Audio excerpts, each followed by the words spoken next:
The father of psychology என்று மனோ தத்துவிய நிபுணத்தின் தந்தை என்று அழைக்கப்படக்கூடிய சிக்மண்ட் ஃப்ராய்டு என்று சொல்லப்படக்கூடியவர் இந்த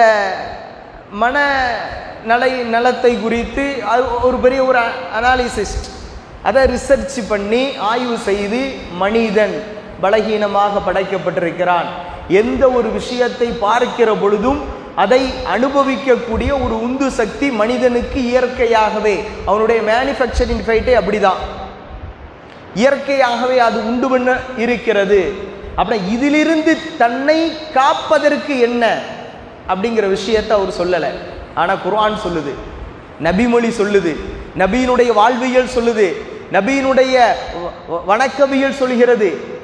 ஸல்லல்லாஹு அலைஹி வஸல்லம் சொன்னாங்க, மக்களே அறிந்து கொள்ளுங்கள், இன்ன ஃபில் ஜஸதி லமுதுகா, உடலிலே ஒரு சதை துண்டு இருக்கிறது, அது சீர்பெற்றால் இதா சலுகத்தில் ஜஸது குல்லுஹு வ இதா ஃபஸதத்தில் ஜஸது குல்லுஹு, அது சீர்பெற்று விட்டால், அந்த சதை துண்டு சீர்பெற்று விட்டால் அனைத்தும் சீராகும், அது கெட்டுவிட்டால் அனைத்தும் கெட்டுவிடும் என்று சொல்லி, அலா அறிந்து கொள்ளுங்கள், வஹியல் கல்பு, அதுதான் மனிதனின் உள்ளம் என்றார்கள் பெருமானார் ரசூலுல்லாஹ். அந்த உள்ளத்தை தூய்மைப்படுத்துவதற்கு